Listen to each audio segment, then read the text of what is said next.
Hi everybody and welcome to the Makoreactor meta discussion. This is probably going to be on Monday, so it's probably going to become a meta Monday eventually. Something like every week or every other week, and there's going to be a discussion of like big local tournaments, events and interesting decks we've seen so far, and we're going to take up like deck techs, the evolution of the meta and similar. But we probably should start from the start. So what is actually meta? The definition of meta is probably going to be something like what players think is the best currently, or what is currently run by the top players at the moment. So the ones scoring in the top, what are they actually running? But it always turns into that discussion that meta is sort of what players believe is the best. So what they'll be running is a form of anti-meta, so what's good against the meta, because that is what you need to win. What eventually happens is obviously that you need to play what beats the meta. So it's going to be like you have to play anti-meta. It turns really abstract and really frustrating, but in short we can call meta what's best at the moment. That's the easiest way to describe it. What is the best at the moment and what do people mostly consider is the best? That is the current meta, and that is what we have to beat. Okay, so we're going to start from the start. What we're going to go through today is going to be mostly about the regionals, because regionals is the single biggest thing that's happening at the moment, and in extension also the nationals, because nationals is going to happen this weekend, so probably just around when this video is published, and it is going to be the biggest event out of Japan so far, not in size, but in the sheer like player ability, player skill. It is the qualified players from the regionals that are going to duke it out in the nationals. So the 16 top players at the moment roughly are going to duke it out here, and that is going to be absolutely amazing. It seems like a really good event by Square Enix, so you really must watch that stream. It is going to be on the Square Enix official stream, so definitely tune into that. I'm going to post a link in the description to make sure no one misses it. But today I'm going to cover what I think are the top elements, but not only what I think, but what actually scored the top across all of the UK and Irish regional events. I'm going to post statistics, and then I'm going to go into the wildly subjective land of what I think is the top tier and what the best cards are at the moment, what you really have to watch out for. But we'll start with the actual regionals. There are so many regionals to keep track of, but today we'll start with just the UK and Irish ones. There have been some in Italy and Germany, for example, but these are the ones we'll cover. So we'll start in Ireland with a really small event. This is one of the earliest regionals, so it was very kind of hard to keep statistics on because there were only roughly 12 players, I think. Top in the score was Mono Earth because he really handled lightning well, and Mono Earth is so stable it just like rolled over the other competitors, unfortunately. Such things happen, mono decks being very prevalent at the moment, and this was early in the format. There have been very few big competition out of Japan at this point. Lightning Ice scoring well as usual. It is one of the most popular tempo deck colors because the color combination simply defeats most others. And then we have a Earth and Water also scoring top. One of the best control kind of colors. But the meta was a lot of Earth over in Ireland, and that's to be expected. Over in Norwich, roughly at the same time, Earth and Water scored really well here as well, and also Lightning Ice.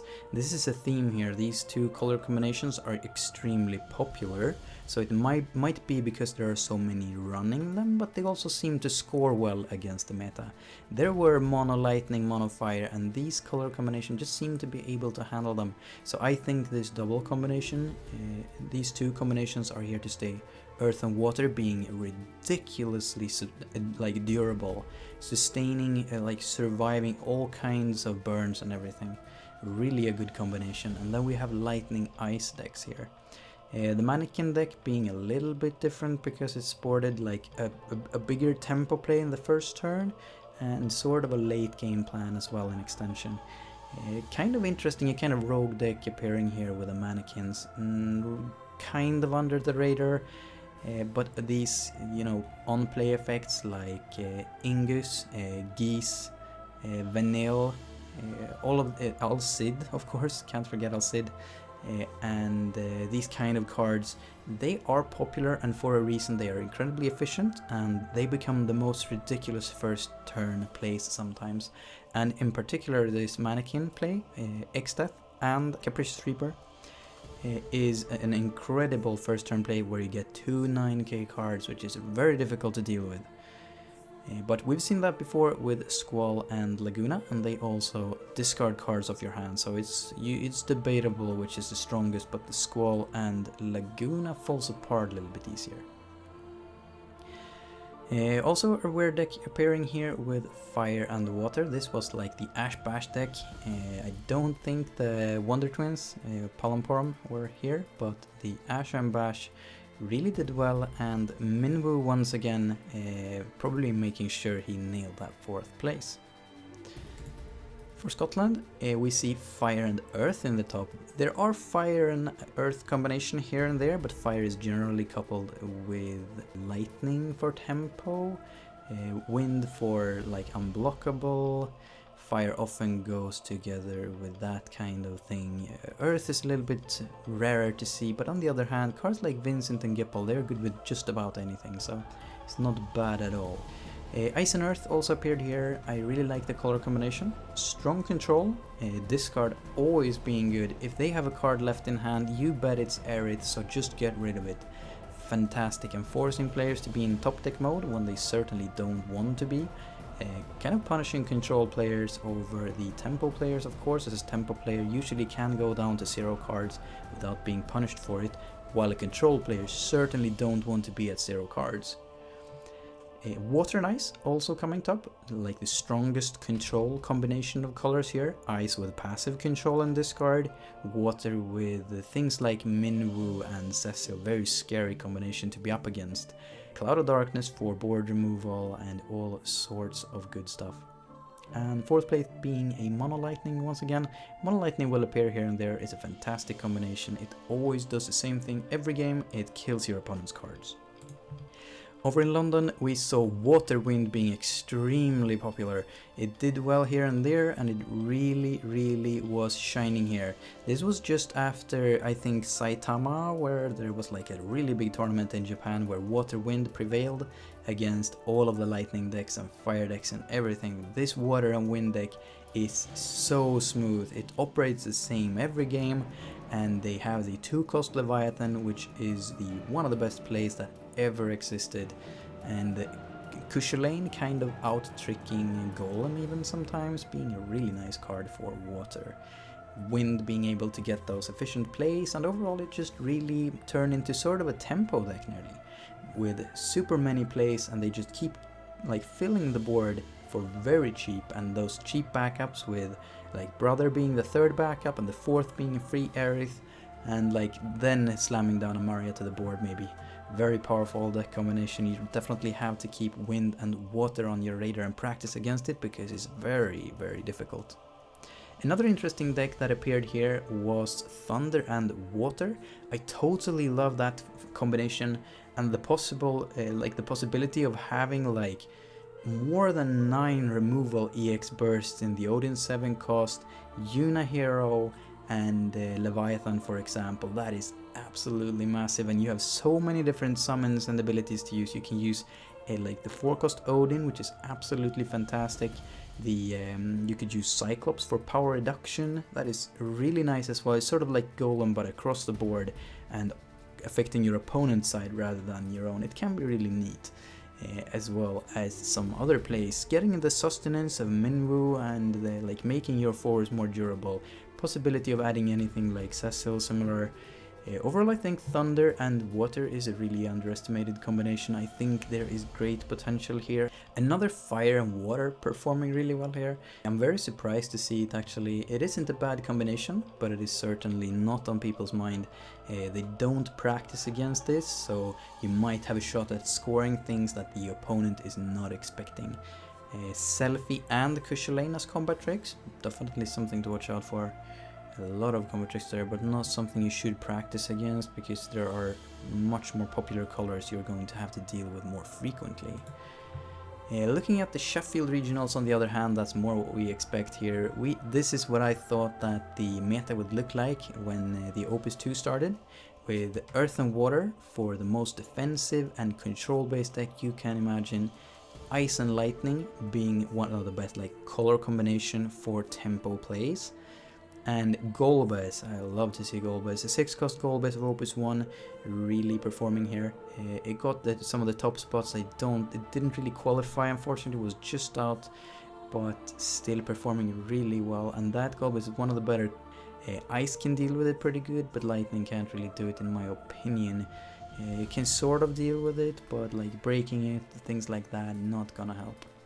And then we have the Earth and Lightning deck. Earth and Lightning is one of my favorite colors. I really love the Earth color, that is no doubt my favorite, because it has answers to just about everything on its own. But when we add Lightning, we get that offensive portion which Earth really lack. Earth have such difficulties with dealing with Emperor. If you don't get Raban, you simply cannot kill Emperor. You have to splash an additional color, like literally splash with water for Leviathan, for example. But bouncing, that doesn't sound like a really good play. You pay 3 for bouncing it, they pay 4 for replaying it. It's not gonna do a whole lot really. So, but you have to sort of break the Emperor, so Roban is usually your go-to play, but then again, what's gonna happen is that you play your Roban, they remove the target, your target that was going to hit Emperor. And then you lost your Roban. There is a Roban on the field, so you can't replay another. You end up having to like delete it and replay, things like that. It's gonna turn into a mess. Earth really struggles with that, so Earth needs something like Lightning or Water to be able to deal with cards on the opposing side of the board.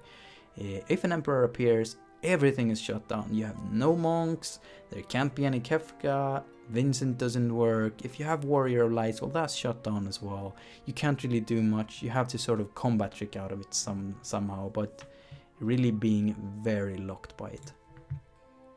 Over in Cardiff, I saw a really interesting deck here, the Fire and Ice. Fire and Ice was my favorite tempo deck in Opus 1. Over now in Opus 2, I think is going to be great. I sort of see Fire Ice as the rogue tempo deck because Lightning and Ice is much more stable.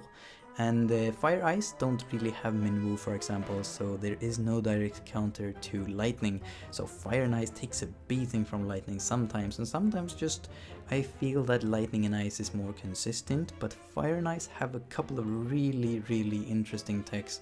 And Red Mage is nothing you should scoff at. And I mean, we could see a Water Kick in the same terms. We could see Water Kick, Red Mage to like completely run past everything. Just a fantastic color combination in my opinion, and we add Snow to that, we can run past like 3 or 4 defenders no problem. A really nice combination, but it gets kind of ruined by things like the Cecil R, for example, attracting all of the red mages and dolls. Very difficult to deal with, but overall one of the best tempo combinations ever Fire and Ice is. Thought we wouldn't see this many mono decks over in Cardiff, but the catch is here that these decks are so consistent that even if you've practiced against it, sometimes you just cannot produce enough forwards, for example, to survive the onslaught of Mono Lightning, and you end up being stuck in their tempo. You kind of play a forward, they break your forward by playing a forward, and then they just swing through for damage. You draw into a forward every turn, it dies, and then they just keep going like that. It's really difficult sometimes, so if you're not lucky, you're still going to lose to Mono Lightning, so definitely practice a lot against the mono decks. Over in Shrewsbury, we saw Lightning and Ice once again, and the Mannequins topping. Rogue deck coming here and really defeating the meta. I think the Mannequins definitely is a really interesting point because you get a much better first turn. Lightning is often stuck with cards like Black Mage and Al Cid, which are really useless on your first turn. There is no target for them, and you sort of can't really get maximum efficiency out of them at all. So you just have to sit there playing some kind of like a ninja down to the field, maybe to be able to burn later, things like that. Setting up an Opus 1 Black Mage to later be able to break something. But nothing's really happening here. But the Mannequin can just slam down X-Death and a Capricious Reaper and just go for it, and then use those on play on the later turns where there is maximum efficiency. Quite interesting overall, and not unexpected. We see Earth and Water in the top as well, and Mono Lightning and then a lightning and fire deck. Lightning and fire being like the maximum aggression kind of deck. There's so many burns and on-play effects that it is just scary to face. There are so many combat tricks across things like Cyclops and Selfie, things like that. Lots of burns, first strike. There's so much to think about during combat against that color combination, and so many ways to run past or dull or break your characters that you don't feel safe with 3 or 4 defenders. It is really scary. Over in Huddersfield, one of the last regionals here, we saw Mono Lightning in the top once again. It was a really lightning heavy format here. Ice and Lightning scoring second, Mono Lightning on third, and then Fire Earth on fourth. We see a few Fire and Earth decks popping up here, but it is dominated by Lightning over here in Huddersfield. Very bad weather indeed, and Ice being top once again, so Ice and Lightning probably being the most popular deck color combination, but Mono Lightning being really strong as well. It is very difficult to play against Mono Lightning, so I always assume that there are going to be a few mono decks in the top, but then again I think the maximum potential is stronger when you mix the elements, probably with Ice at the moment, maybe Earth.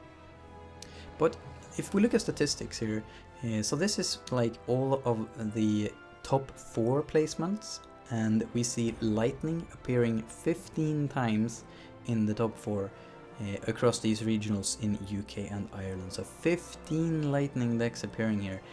Like, if you don't practice against Lightning, you should probably get to it, because that is the matchup that you are going to have to play against most. There are going to be a lot of different combinations. You'll face Lightning Water, Lightning Ice, Lightning Earth, Lightning Fire. We haven't seen Lightning Wind in the top yet, but I'm sure we will eventually. Lightning is the color that affects the opposing players' board states, like disrupting their plays the most. You might think it's the control colors like Ice or Earth that does it, but Lightning just immediately breaks characters on the opposing side, instead of like Earth having to go into combat, or having a card like hit another card with Robon, for example. Things like that is making it really difficult. So there are so many more like involved components that there are often more counterplays to it, instead of just take an Odin, point it at your other opponent's cards, and they just break. So I think Lightning affects the opposing player's board state the absolute most, so I think Lightning is the strongest color at the moment because of that. But there is also because I think around a third of all decks at the moment contains Lightning, so this is also why Lightning appears the most. So it's not that Lightning is the strongest element, because it is better to counter the most popular element than to actually play it at the moment, I think. But you can do both, for example, like playing Earth Lightning, for example, maybe Water Lightning to have some counters to it. There are many ways to do it overall, but Lightning is extremely popular at the moment. And because of Lightning's popularity, we see Water at the second place. This is probably because of Minwu, in my opinion. Minwu being one of the best counters ever to Lightning. The burn effects and everything is severely damaged and made more inefficient. Really a huge deal there. And then we see a few, like, I think, rogue kind of elements. In my opinion, Ice, which has a sort of like, it is one of the better kind of tempo splash colors. It has some like passive control, there is some dull to it, there is some like efficient on-play effects in it, but it's just not doing that much. And then we see Earth, which is probably the most like defensive element in its nature, with a lot of combat tricks involved with both Golem and Titan, Hekaton, Share, Gipple. There are so many good Earth cards that I thought Earth would be the top element actually. Fire nearly in the bottom, despite being one of the best like aggressive and tempo elements, really being quite strange as well. A lot of control here in the European format, and that is probably why Fire went down a little bit.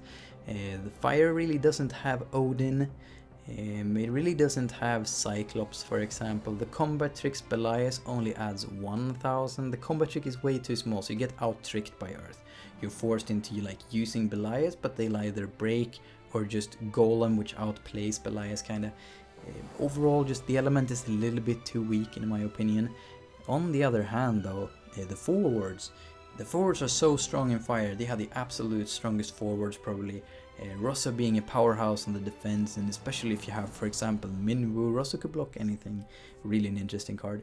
There is also other fire cards of great value in my opinion. If you're running Wind, for example, Zack turns into an absolute monster. There are so many red cards, fire cards like Sunday and similar that just prove so efficient. They are so good cards, and if the opponents don't counter it perfectly, they are in for trouble. So I think fire is definitely something to watch out for, and definitely ice as well. I think cards like Discard and cards like Vayne are always going to be super useful. So I think ice and fire are gonna rise in popularity, as well as earth probably. I think lightning will go down a little bit, but it'll probably be one of the most popular elements, like top 3 most popular elements during probably the next few months. I think maybe if like an Opus release coming here changes that, but I don't think Odin will be added to all other elements, so I simply think people will stick to Odin. The top decks at the moment is much more difficult to go for. If we go by statistics, lightning and ice is definitely the most popular like color combination here. And the colors just blend perfectly well together. Lightning and ice both having great tempo plays available. They have great ways of affecting the opponent's board states, not just your own. You affect the other side of the table as well. For example, water and wind is extremely powerful at the moment, but it does not affect the opposing side so much. So that is why I think lightning and ice is probably the strongest at the moment. You can build your own board state, but you can also choose to play things that immediately break, damage, burn, dull, or just disables the other side of the table, and that is really important. You have to be able to attack your opponent's game plan and not just build on your own, and that's why lightning and ice really performs.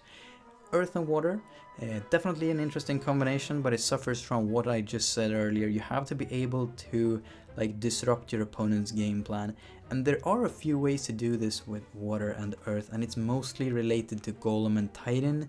They are going to have to swing into your characters, and they know you have Golem, but they are going to have to like fight it out. So they are going to try to bait your golems and then kind of remove your character, for example. So you block with your 4-cost character, you use your combat trick like a Titan or something, and then they sort of remove it. So they are going to try to trick you into wasting resources on a card they were going to break anyway, for example. Really important to be careful of that, but you don't really have many ways to go around it. You're going to have to protect your cards, and they are going to attempt to counter that, of course. Water and wind, like I said, one of the most powerful elements at the moment, in my opinion. I think it's ridiculous. If you haven't tried water wind yet, you definitely have to. Like the most efficient plays ever. Like, you don't like bounce, I understand that, but 2-cost Leviathan, that's something incredible. Like, there are difficult cards to remove. You can't use 4-cost Odin on like a Cecil or similar, but that Leviathan for 2 just bounced like their biggest, most expensive cards off the table. You don't have to deal with them, you barely paid for it, you just like remove their threats. If you just like use 2-cost Leviathan on their 5-cost Cecil, for example, you just gained like 1.5 card straight up advantage by just doing that. If you also do it while they, for example, target it with Belias or similar, where they are using like a combat trick, then you remove the entire combat trick as well as the card being bounced back to their hands. Always try to go for like a double plus there. Like, make them use their like the special or something, I don't know, something like that. Always try to gain more than just that, like force Squall into combat and bounce Laguna so both break. Always try to go more plus than just like bouncing their cards. So really keep that in mind. But Leviathan is probably the reason Water and Wind is doing so well, and 2-cost Leviathan is absolutely ridiculous. And Kushu Lane has been really popular lately. Kushu Lane, let's call it Kushu for now. But that Kushu card costs 3 in this deck, and well, you get to draw a card, so like technically 1 CP cost on that spell, and it reduces your opponent's card's power by a fair bit, sometimes like 3 or 4 or 5 or 6k in the late game.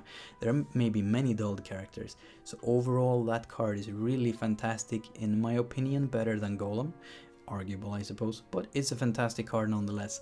So Wind and Water color combination is something you have to watch out for, and Warrior Light with Maria, that is always really scary to face if really unlucky. And there will be an Aerith up as well, maybe Emperor, I don't know, it depends on the deck, everyone builds it differently, but Water Wind is definitely here to stay. And yeah, it is not as like defensively strong as the Earth Water deck, which is the most defensive strength existing in this format, but it is not as passive as Earth and Water. Wind Water can easily lash out and then just reactivate with card plays like Bart's or Fallacious Wanderer, for example, creating like a pseudo brave circumstances, but overall really powerful. Another powerful combination are the more rogue decks, in my opinion. Golbez 1 and 2, like set 1 Golbez and set 2 Golbez, are both incredibly powerful cards. They are ridiculously strong. Like the Opus 2 Golbez can, in the best case scenarios, pick up a Barbariccia every turn. It might use the Barbariccia to clear the entire board every turn, and just like keep that loop going. So you pick up a Barbariccia from Break Zone, use the Barbariccia's like special, and either like Summoner or Dancer to make sure the entire opposing board is cleared every turn. So that is like the maximum potential of that is ridiculous. And the Opus 1 Golbez, which is a little bit more stable, but overall one of the best aggressive builds and also one of the best control builds. So Golbez is here to stay, and Golbez 1 will receive so many more good 2 costs coming over here. We've seen things like Vivi, for example, and there are more coming every set. Water and Lightning is also like a color combination I like. We've seen it top a couple of times, despite like statistically hardly existing in the format.